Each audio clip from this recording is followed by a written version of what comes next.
बिस्मिल्लाहिर्रहमानिर्रहीम।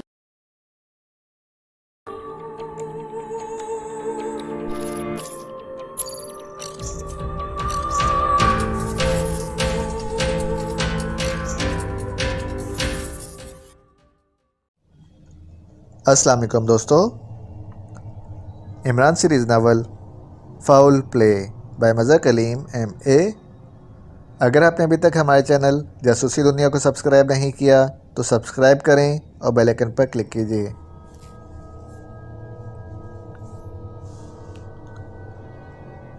ब्राउन को डेविड के रूप में ऑर्गेनाइजेशन का चीफ बॉस बने 2 रोज़ हो गए थे। इस दौरान उसे ज़िंदगी में पहली बार एहसास हुआ कि इक़्तिदार का नशा क्या होता है। ग्रेटलैंड के आला तरीन हुकाम भी इससे बात करते हुए इंतहाई मदबाना लहजे में, और ब्राउन के मुंह से निकला हुआ हर लफ्ज़ इनके लिए मुल्क के कानून से ज़्यादा अहमियत रखता था। वैसे भी ब्राउन ने रॉबर्ट की मदद से ऑर्गेनाइजेशन का सारा निज़ाम बड़ी चाबुक दस्ती से संभाल लिया था, और अब उसे मालूम हुआ था कि ऑर्गेनाइजेशन दरअसल किस कदर खौफनाक, वसी और ताकतवर तंजीम है, और किस किस धंधे में और कहाँ कहाँ फैली हुई है। रॉबर्ट ने उसे बताया था कि टीटी को भी रास्ते से हटा दिया गया है, T2 को भी रास्ते से हटा दिया गया है, क्योंकि वो आदी शराबी है, और आदी शराबी में लाख खूबियों के बावजूद ये खामी बहरहाल रहती है कि वो नशे में आउट होकर बात लीक कर सकता है। इसलिए अब डेविड की तब्दीली का इल्म सिर्फ 3 अफराद को था, ब्राउन खुद, रॉबर्ट और ब्लैकी। ब्राउन को अब ये मालूम हुआ था कि ब्लैकी ने असल डेविड से गलत बयानी की थी कि ऑर्गेनाइजेशन के बोर्ड ऑफ डायरेक्टर्स ने डेविड को हटाने का फ़ैसला किया है।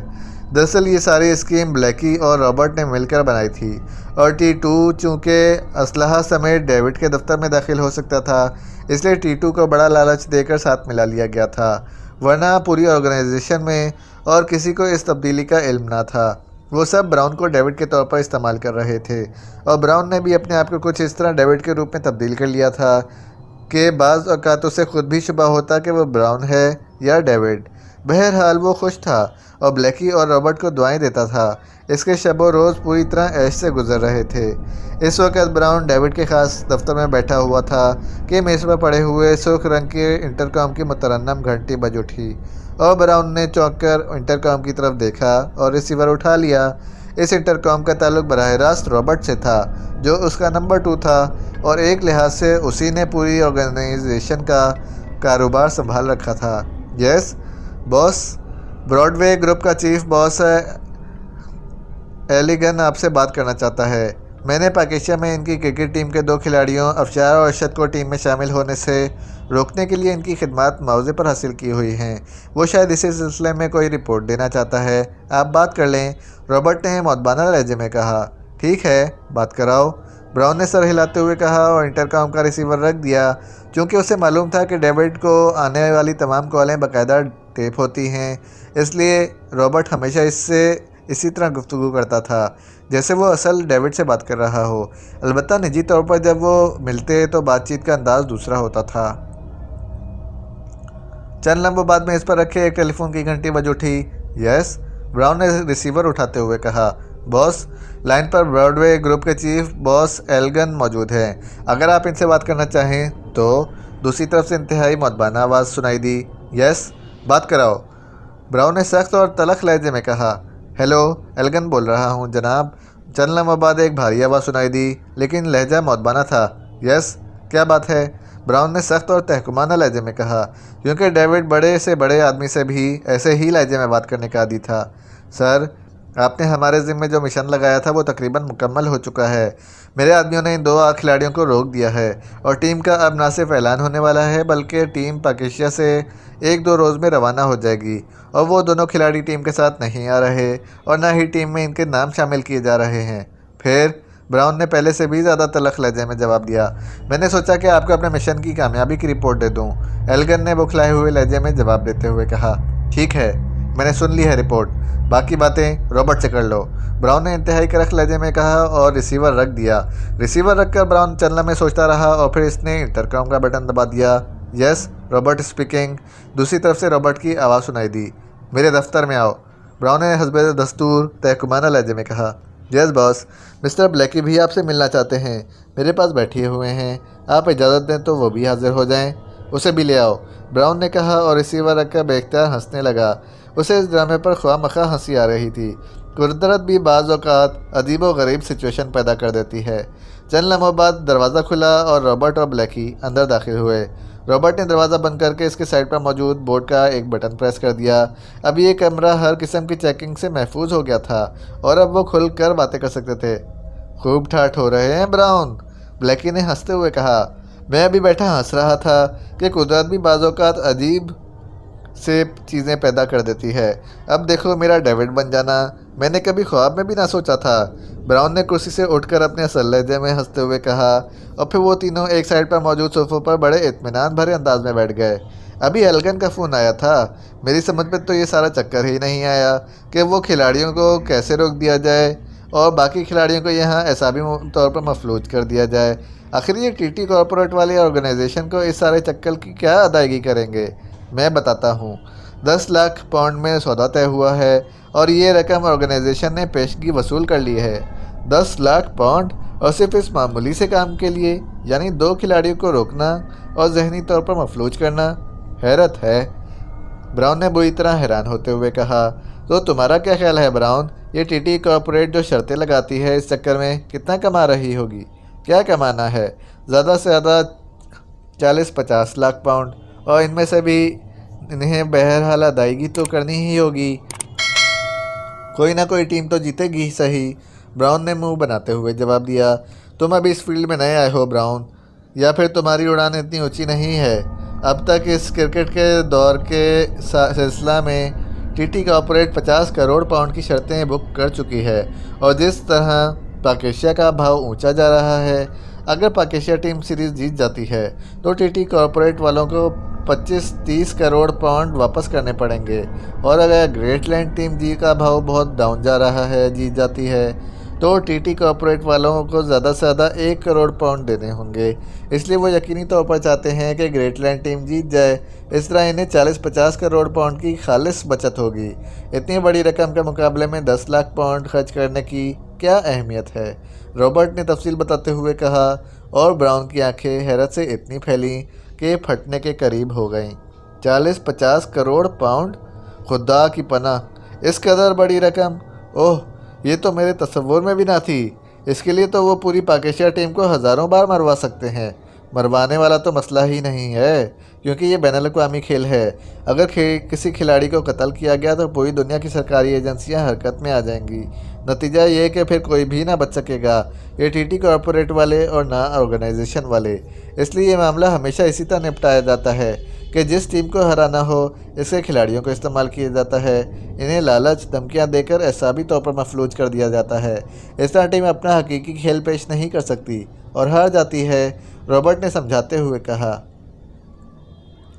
अगर भाव ग्रेटलैंड का ज़्यादा रहता तो फिर इन सारी कार्रवाइयों का रुख ग्रेटलैंड के खिलाड़ियों की तरफ हो जाता और कोशिश की जाती कि इन्हें हराया जाए।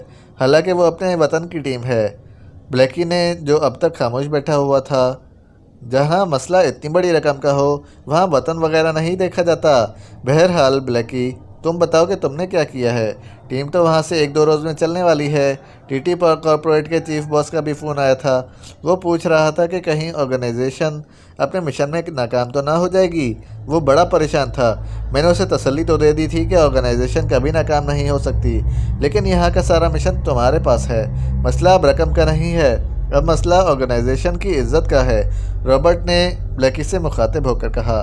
मुझे मालूम है और तुम्हें फ़िक्र करने की ज़रूरत नहीं है, और वैसे भी अब ऑर्गेनाइजेशन हमारी अपनी है। अब वो पहले वाला मामला तो बहरहाल नहीं है, ब्लैकी ने मुस्कुराते हुए कहा। हाँ, ये तो बात है, लेकिन तुम्हें मालूम है आज बोर्ड ऑफ डायरेक्टर की मीटिंग है और इस मिशन की तफसीलात पर भी गौर होगा। ब्राउन इसकी सदारत करेगा, इसलिए हमें तफसीलात का इल्म होना चाहिए, रॉबर्ट ने सर हिलाते हुए कहा और ब्लैकी ने तफसीलात बतानी शुरू कर दी। Very good Blackie, very good, तुम वाकई बेहद ज़हीन आदमी हो।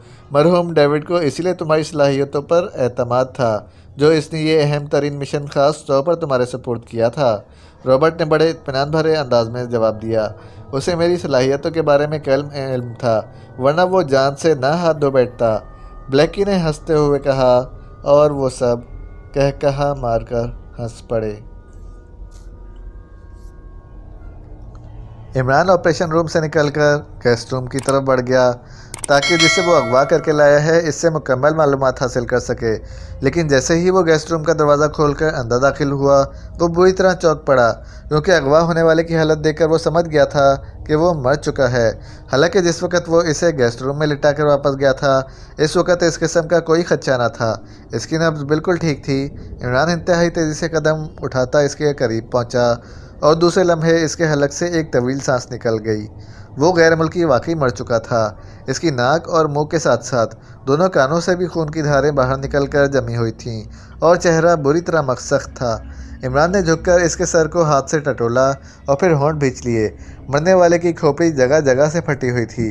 वो चंद लम्हे खड़ा सोचता रहा, फिर इसने झुककर इसके लिबास की तलाशी लेनी शुरू कर दी, लेकिन इसके लिबास में से कोई ऐसी चीज़ ना निकली जिससे कोई क्लू मिल सकता। इमरान वापस मुड़ा और गेस्ट रूम का दरवाज़ा खोलकर वापस ऑपरेशन रूम की तरफ बढ़ गया। क्या हुआ? इतनी जल्दी पूछगछ मुकम्मल हो गई? ब्लैक ज़ीरो ने शायद इमरान को इतनी जल्दी वापस आते देख कर कहा। पूछ तक ही मामला रुक गया है, गज की नौबत ही नहीं आई। इमरान ने कुर्सी पर ढेर होते हुए जवाब दिया। क्या मतलब? क्या वो गेस्ट रूम में मौजूद नहीं है? वो मेरे जाने से पहले ही मर चुका है। मर चुका है? ओह, क्या इसकी हालत इतनी ख़राब थी? इतनी ख़राब हालत होती तो मैं उससे पहले ही तिब्बी इमदाद ना देता। इमरान ने मुंह बनाते हुए जवाब दिया। तो फिर क्या हुआ? गेस्ट रूम में तो कोई जाकर उसे मारने से रहा। ब्लैक ज़ीरो और भी ज़्यादा हैरान नज़र आने लगा। इसकी खोपड़ी में वायरलेस बम फिट था जिसे फाड़ दिया गया है, इमरान ने कहा और ब्लैक ज़ीरो की आंखें फैलती चली गईं। ओह, इसका मकसद है कि मुजरिम को पता चल गया है कि वो यहाँ मौजूद है। नहीं, मेरे ख्याल में इन्हें जगह का इल्म नहीं है। अलबत्ता बम इंतहाई जदीद है जो फासले से भी ऑपरेट हो सकता है। लेकिन इससे ये जाहिर हो गया है कि मुजरिमों को इस आदमी के अगवा का इल्म हो गया है, हालांकि मैंने अच्छी तरह चेक किया था कि निगरानी ना हो रही हो। और दूसरी बात यह कि मुजरिम इंतहाई जदीद तरीन आलात इस्तेमाल कर रहे हैं। इसका मतलब है कि ये कोई मामूली मुजरिम नहीं है। इमरान ने सर हिलाते हुए जवाब दिया। उसी लम्हे टेलीफोन की घंटी बज उठी और इमरान ने चौंक कर रिसीवर उठा लिया। एक्सटो, इमरान ने चौंकते हुए पूछा। सफदर बोल रहा हूँ जनाब। सज्जान रोड पर जिस कार की निगरानी के मुतालिक आपने हिदायत दी थी वो हमारे पहुंचने से पहले ही तबाह हो चुकी है। ऐसा लगता है जैसे इसके अंदर कोई ताकतवर बम फटा हो।